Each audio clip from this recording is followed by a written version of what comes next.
Ay nag-comment diri mga kananay nga unsa daw ako ang opinion daw sa post ni Habibi kay gihilakan daw nako si Habibi sa una. O di ba?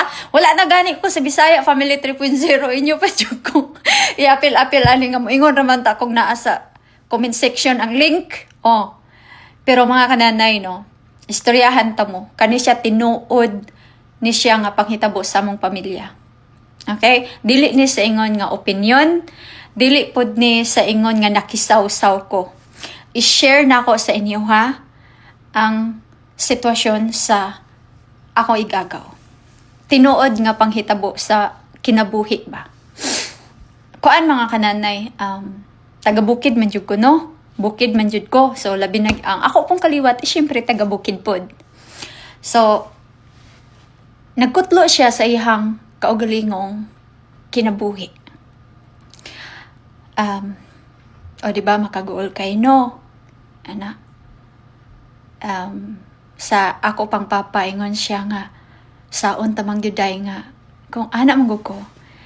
Ngano man pwedeng taon nga nag-anak-anak man sila pang nga kabaluman nga lisod kayong kinabuhi. Ang itubagbod sa akong amahan. Kamo manggani, daghan manggani kayo mo. Pito gud mi kabuok gud no. Anya ingon akong papa. Lisod kayo gid mi sa imong mama. Pero kaning gong naata sa bukid, labi na gyud nga tingtugnaw. Wa gid tay laing makuot-kuot nga pamainit ba. Kundi ang bilahan ra gid silang asawa. Sa mo matirahan gyud. Unya labi na sa bukid. Wa biya na sila kabalug sa mga family planning, di ba? Karon sigurong panahon na mas bintaha na gyud. Kabalo na gyud siguro maghuna-huna ang mga tao kaysa unang panahon, di ba? So kani laging naata sa bukid, lahi ra gyud kaayo tagpaminsar sa mga taong nasa syudad. Unya kasagaran pod makita nato ang kalisod sa kinabuhi kung naa sa bukid gumikan kay simple ra kayo tagpanginabuhi. Nagets ninyo? So wala tay laing mahimo kundi mag-iyot-iyot ra gyud. Wa tay laing lingaw. Walay ana ra gyud. No, nya tugnaw kayong panahon sa bukid, lami kayong panahon sa bukid. Ala sige iyot. Di madaghan jung anak. Karon mga kananay. Hantod nga ning abot man sa 13 ka buok ang bata. Then wala na gyud nakaagwanta ang akong igagaw. Nagpakamatay siya. Ang luoy lang gyud kayo ang iyang mga anak. Kumikan kay napay puya, iyang gibiyaan. So dili tanang panahon gi-share na ko ni sa inyo ha mga kananay. Dili nato ma-judge ang sitwasyon sa katao. Kay na magayuban nga makaingon ta wala sila gahuna-huna or makaingon pud ta sila gahuna-huna man ta sila pero saon ta man gyud na abot na gyud na sa linya sa kinabuhi sa tawo. Makaana gid ta ba? Kung dira gyud ka nabilong, dira gyud ka. Kung swerte gyud nimo, swerte gyud nimo. Pero luoy lang gyud ang mga bata kay maumay maapektuhan. Nagets ninyo? Luoy kay mga bata kay naunta dili na sila makatagamtam o kalisod.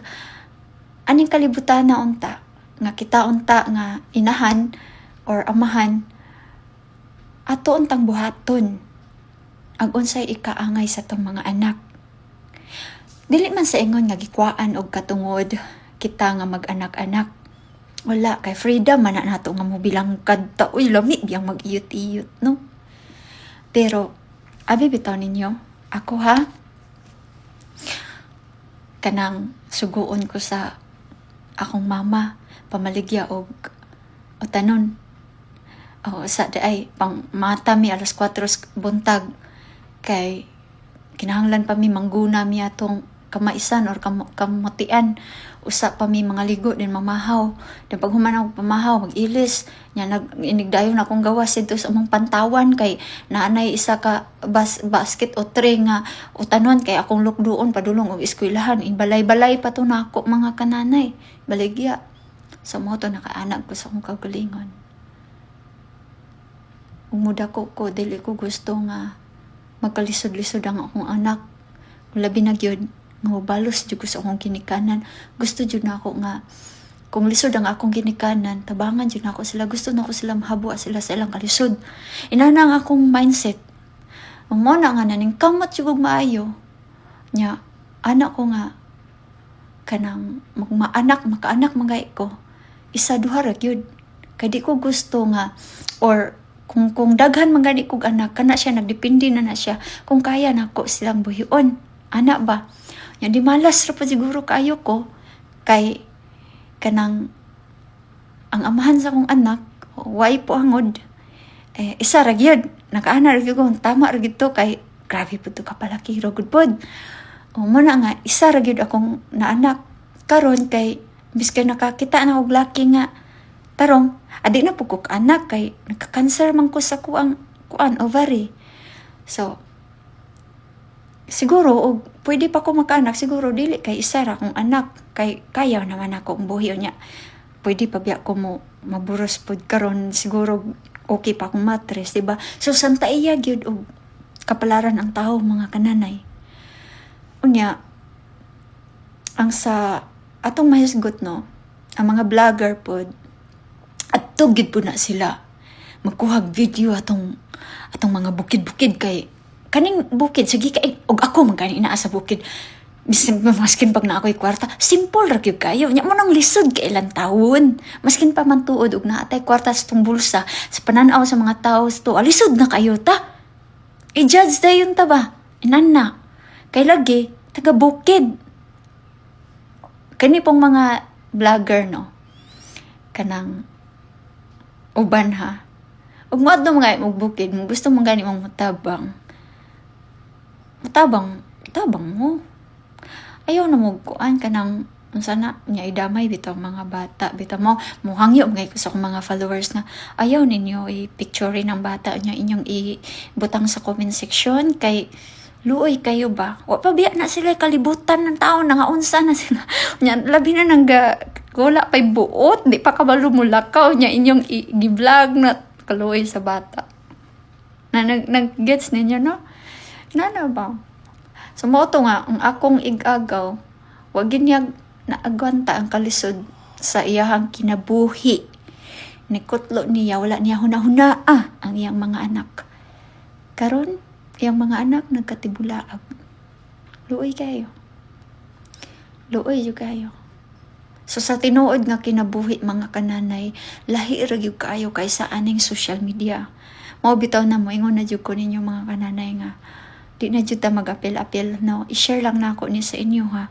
Kumikan tao ra biya pud ta no. So dili ta mang judge dayon. Kuan jud pud nato og kanang tinuod ba nga kuan, tinuod nga experience atong kinabuhi ug unsa jud ug unsa gyud ka tinuod ug unsa gyud angay buhaton kung gusto ta mag-anak-anak hunahunahon nato ang kaugmaon sa atong mga anak kay lami gyud kaayo mag-iyot-iyot no unya ug maburos ta kaya ba nato sila paeskwelahon kaya ba nato kay dili lang man na siya ingon nga obligasyon nato ang pagburos kundi obligasyon pud nato ang kaugmaon sa atong mga anak. Inana na siya mga kananay. Unya og naat pud ta sa bukid karon dapat magdulhog pud ta sa syudad adto pud ta sa health center mangayo pud tag advice sa mga kuan man na siya kanang sa mga naaman siguro din no sa Pilipinas kana bitaw tudluan mo ug unsaon pag family unsaon pag control ana no so kung naata sa bukid karon adto mo pangutanan mo libre man na siya libre mo po siguro kuan kanang kondom or libre man siguro ng kapatusok-tusok gali unsa man na siya tawag basta naay kuan kung dili kung kuan control ba na sa kikaingon pa na nako uma tunla mora na man kananay tunla wisik ayaw butang dai diri love you mga kananay chill ang guta chill no ana lang gid siya anak man gyud ang kinabuhi na ilisod na iharuhay pero nindot jud kong hapsay tatanan no mora na